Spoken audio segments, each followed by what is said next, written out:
느헤미야 11장 1절에서 36절 말씀 한 목소리로 읽겠습니다.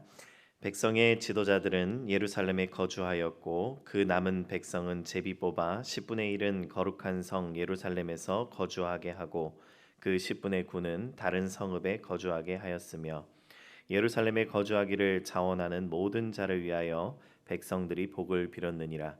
이스라엘과 제사장들과 레위 사람들과 느디님 사람들과 솔로몬의 신하들의 자손은 유다 여러 성읍에서 각각 자기 성읍 자기 기업에 거주하였느니라. 예루살렘에 거주한 그 지방의 지도자들은 이러하니 예루살렘에 거주한 자는 유다 자손과 베냐민 자손 몇 명이라. 유다 자손 중에는 베레스 자손 아다야이니 그는 우시아의 아들이요 스가랴의 손자요 아마랴의 증손이요 스바랴의 현손이요 마할랄렐의 오대손이며 또 마아세야이니 그는 바룩의 아들이요 골호세의 손자요 하사야의 증손이요 아다야의 현손이요 요아립의 오대손이요 스가랴의 육대손이요 실로 사람의 칠대손이라. 예루살렘에 거주한 베레스 자손은 모두 468명이니 다 용사였느니라. 베냐민 자손은 살루이니 그는 무술람의 아들이요 요엣의 손자요 부다야의 증손이요 골라야의 현손이요 마아세야의 오대손이요 이디엘의 육대손이요 여사야의 칠대손이며 그 다음은 갑배와 살레 등이니 모두 928명이라. 시그리의 아들 요엘이 그들의 감독이 되었고 하스누아의 아들 유다는 버금이 되어 성읍을 다스렸느니라. 제사장 중에는 요아립의 아들 여다야와 야긴이며 또 하나님의 전을 맡은 자 스라야이니 그는 힐기야의 아들이요 무술람의 손자요 사독의 증손이요 무라요스의 현손이요 아히두베 오대손이며 또 전에서 일하는 그들의 형제니 모두 822명이요 또 아다야이니 그는 여로함의 아들이요 블라야의 손자요 암시의 증손이요 스가랴의 현손이요 바스훌의 오대손이요 말기야의 육대손이며 또 그 형제의 족장된 자이니 모두 242명이요 또 아마세이니 그는 아사렐의 아들이요 아흐세의 손자요 무실레모스의 증손이요 임멜의 현손이며 또 그들의 형제의 큰 용사들이니 모두 128명이라. 하그돌림의 아들 삽디엘이 그들의 감독이 되었느니라.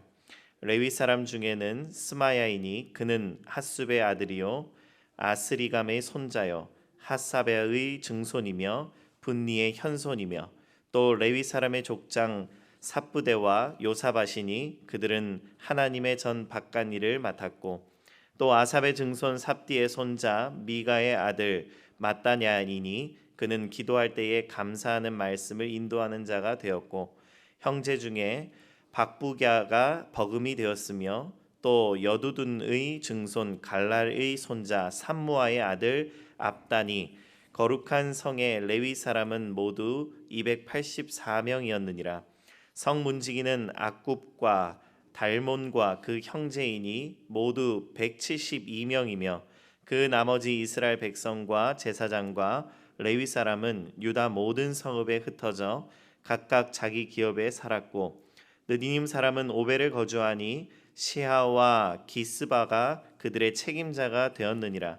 노래하는 자들인 아삽 자손 중 미가의 현손 마따냐의 증손 하사랴의 손자 바니의 아들 우시는 예루살렘에 거주하는 레위 사람의 감독이 되어 하나님의 전 일을 맡아 다스렸으니 이는 왕의 명령대로 노래하는 자들에게 날마다 할 일을 정해 주었기 때문이며 유다의 아들 세라의 자손 곧 무세사벨의 아들 부다히야는 왕의 수하에서 백성의 일을 다스렸느니라.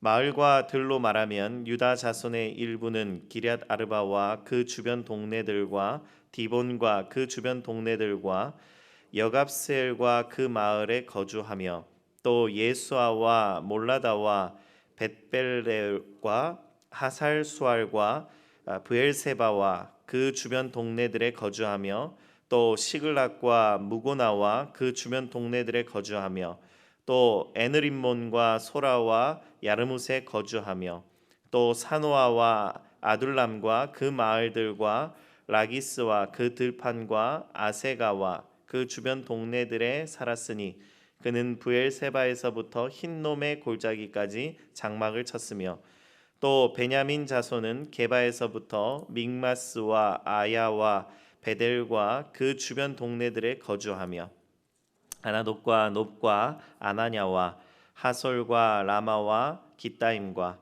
핫디와 스보임과 느발랏과 로드와 오노와 장인들의 골짜기에 거주하였으며 유다에 있던 레위 사람의 일부는 베냐민과 합하였느니라. 아멘. 오늘 우리가 느헤미야 11장 말씀을 읽었습니다. 이 느헤미야 11장은 예루살렘이라는 도시를 다시 사람이 사는 도시로 회복시키는 장면을 보여주고 있습니다. 이 성벽이 재건되었지만 성벽만으로는 도시가 살아 움직일 수 없습니다. 결국에 중요한 것은 그 안에 살아가는 사람들입니다. 그래서 오늘도 우리가 이렇게 사람들의 이름을 쭉 읽어 나간 것입니다. 그 도시를 품고 섬기는 사람들에 의해서 이 도시가 완성된다라는 것을 우리는 보게 됩니다. 본문 1절 말씀을 보면 백성들의 지도자들이 예루살렘에 거주하였고 그 남은 백성들은 제비를 뽑아서 10분의 1을 거룩한 성 예루살렘에 거주하게 하였다. 지도자들이 먼저 이 예루살렘에 머물고 또 백성들의 10분의 1을 제비 뽑아서 예루살렘에 머물게 했다라고 말합니다. 우리 입장에서 보면 이 제비 뽑기라는 것이 마치 아파트 청약에 당첨된 것처럼 모두가 이 예루살렘에 살고 싶어 하는데 그 가운데에 일부만 제비를 뽑아서 그곳에 살 수 있도록 해준 것처럼 오해할 수가 있습니다. 그러나 실제 상황은 정반대였습니다. 느헤미야 7장 4절에 보면 예루살렘의 거주민이 매우 적었다라고 말을 하고 있습니다. 또 8장 1절에 보면 귀환한 이들이 대부분 각자 자신들의 조상들이 살았던 곳에 머물었다라는 것을 보게 됩니다. 이 사람들에게 조상의 땅을 되찾는 것은 자신들의 정체성의 문제와 연결되어 있기 때문에 매우 중요한 일이었습니다. 그래서 귀환한 이 이스라엘 백성들은 대부분 고향으로 먼저 흩어졌습니다. 그래서 이 예루살렘은 인기가 있는 도시가 아니었다라는 것입니다. 생계를 위해서 또 안정성을 위해서 정착을 위해서 유리한 곳은 각자의 조상들이 살았던 곳, 그 땅이었습니다.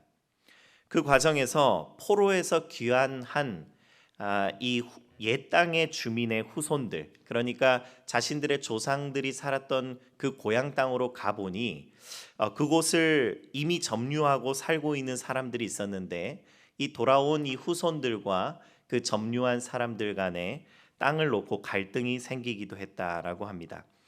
느헤미야는 예루살렘을 회복시키기 위해 사람들을 이 도시에 재정착시켜야 했습니다. 예루살렘이 반드시 살아야 이 나라가 살기 때문입니다. 예루살렘은 단순한 도시가 아니라 이스라엘 신앙의 중심이기 때문입니다. 이 문맥에서 2절 말씀에 우리는 한번 주목해 보아야 하는데 예루살렘에 거주하기를 자원한 모든 사람이 백성들이 축복하였다 이렇게 말을 하고 있습니다. 여러분 제비를 뽑았다고 해서 억지로 그들이 정말 가기 싫은데 그곳에 끌려갔던 것이 아님을 보게 됩니다. 자원하여서 그들은 안정된 삶을 포기하고 익숙함을 내려놓고 하나님이 다시 세우시는 이 거룩한 도시에 자신들을 드린 사람이었다라는 것을 보게 됩니다. 하나님이 원하시는 일을 하기 위해서 자신의 일상과 편의를 기꺼이 헌신한 사람들이었습니다. 여러분 오늘 우리에게도 이러한 자리가 있습니다. 우리가 예배를 세우는 일에 있어서 또 공동체를 세우는 일에 있어서 섬김과 봉사의 자리에 있어서 우리는 언제나 불편과 또 희생을 동반해야 한다라는 것을 기억할 필요가 있겠습니다. 아무런 수고도 없이 선을 이룰 수는 없다라는 것입니다. 또한 하나님의 일은 언제나 자원하는 마음으로 드려야 하는 것임을 우리가 보게 됩니다. 그 자원하여 드린 마음을 통하여 하나님의 일들이 완성되어집니다. 여러분 3절부터 24절까지는 이 예루살렘에 정착한 사람들의 명단이 길게 이어지고 있습니다. 이것은 단순한 명부가 아니라 하나님께서 일하시는 방식입니다. 하나님께서는 늘 하나님의 나라를 세우며 사람의 이름을 부르십니다.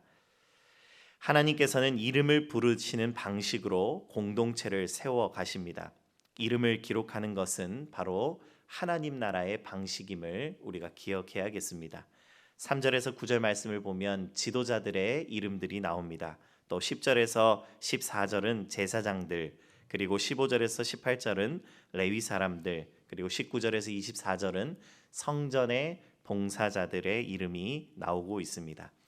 각자의 자리에서 하나님께 받은 몫을 감당하는 소중한 사람들입니다. 하나님께서는 당신의 나라, 당신의 도시를 세우기 위하여 한 사람 한 사람의 이름을 불러주는 분이십니다. 하나님께서 우리의 이름을 불러주시는 것에 감사하며 우리도 속한 자리에서 서 있는 자리에서 작은 충성을 다하시는 저와 여러분들 되기를 간절히 축복합니다. 본문의 마지막은 이 예루살렘 성에서 벗어나와 잠시 의외의 방향으로 나아가고 있습니다. 25절 이후에 보면 유다와 베냐민 전역에 흩어져 사는 백성들의 마을들을 상세하게 언급하고 있음을 보게 됩니다. 이 귀한 공동체가 땅 전체에 뿌리 내리고 있음을 보게 됩니다.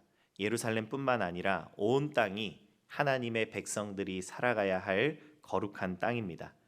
예루살렘으로 들어와서 그곳에 사는 사람들, 그 장소에 머무는 사람들이 거룩한 백성이 아니라 그 똑같은 마음으로 곳곳에 흩어져서 하나님께 정성을 다하고 하나님께 사랑을 다하는 그 백성들이 머무는 곳, 그곳이 바로 거룩한 땅이다라는 것입니다.